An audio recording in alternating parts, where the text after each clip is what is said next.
What's up, donuts? Today I'm making a portrait of George Washington completely in Google Slides.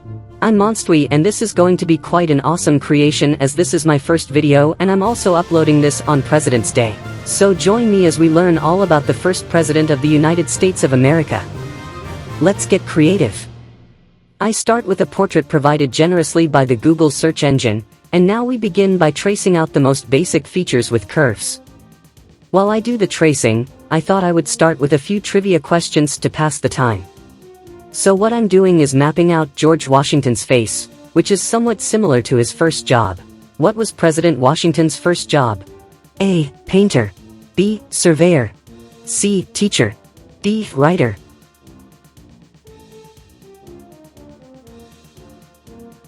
His first job was a surveyor. In 1749, George Washington was appointed surveyor of Culpeper County, Virginia, where he surveyed land for his own land and the land for his neighbors. He also surveyed a lot of the land on the western frontier of Virginia over the course of 50 years. A surveyor's job is to measure land to get the boundaries of property, which requires a decent understanding of geometry and trigonometry. Alright, with the basic mapping of George Washington's face completed, let's get to work on the details, always the fun part. So what we do here is use a bunch of smooth and translucent curved pieces to make all the detailed skin tones. Back to the trivia. Clearly, Washington was quite an intelligent figure, participating in a lot of colonial and early Confederate politics. Not to mention being the first president. So where did George Washington go to college? A. Appleby Grammar School. B. College of William and Mary. C. Liberty Hall Academy. D. He didn't go to college.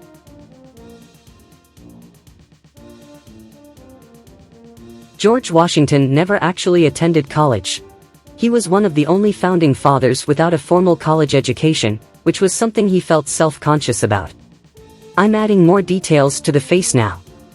I have to get the right blend of translucent shades of pink and peach colors to make his expression as accurate to the painting as possible. The face is very recognizable for sure. Not only is he a national icon, but he is also printed on which dollar bill?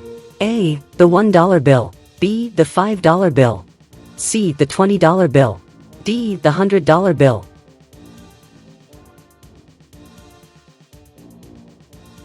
The answer is the $1 bill. Alongside the $1 bill, Washington is also present on the quarter coin. Washington is an extremely popular figure in America. Despite being so popular, he was actually one of the founding fathers who did not sign the Declaration of Independence. Why was that? A. He was a loyalist to the British and refused to sign it. B. He was in Great Britain as a diplomat. C. He was not a part of the Continental Congress. D. He was defending New York City from the British.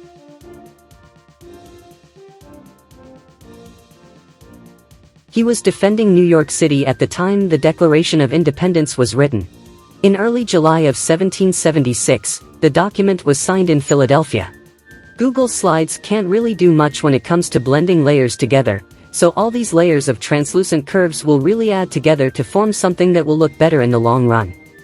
George Washington played the role of a commander in the American Revolutionary War. Washington is usually depicted as successful, but there were many of his battles that he lost while managing his militia. Which battle was George Washington's biggest loss during the Revolutionary War? A. The Battle of Moores Creek Bridge. B. The Battle of Bunker Hill. C. The Battle of Camden. D. The Battle of Long Island.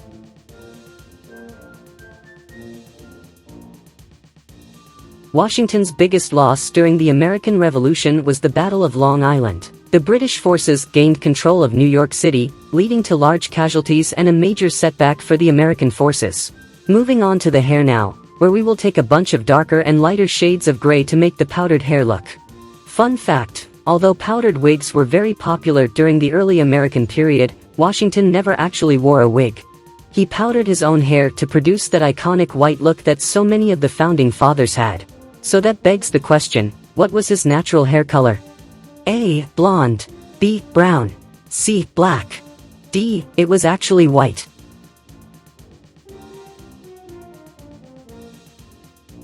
Washington's hair was reddish-brown. George Washington married Martha Dandridge Custis in 1759. Custis already had 2 children when they married. What were their names?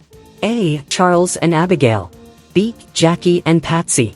C. Martha and Elizabeth. D. Nellie and Washi.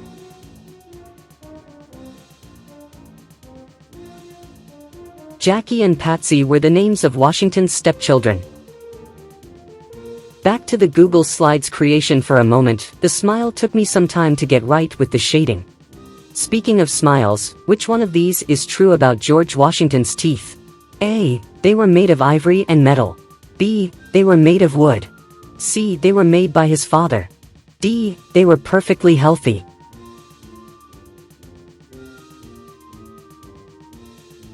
George Washington's teeth were made of ivory and metal alloys. A common myth about his teeth is that they were made of wood, but that was never the case. Washington had really bad teeth, and he often complained about them in letters and diary entries. Now I'm moving on to making the neck and his suit.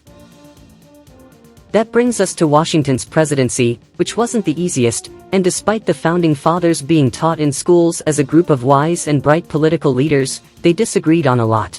Thomas Jefferson even resigned as his Secretary of State due to political differences. Who did Washington replace as the new Secretary of State? A. Edmund Randolph. B. John Adams. C. John Tyler. D. Alexander Hamilton.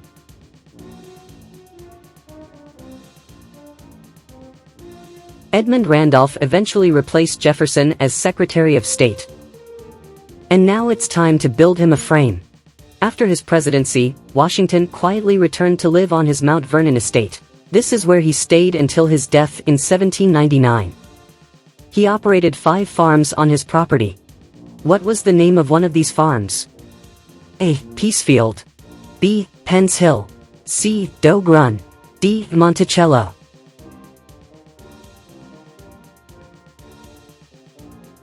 Washington's 5 farms were Mansion House, Muddy Hole, River, Union, and Dogue Run, making Dogue Run the correct answer.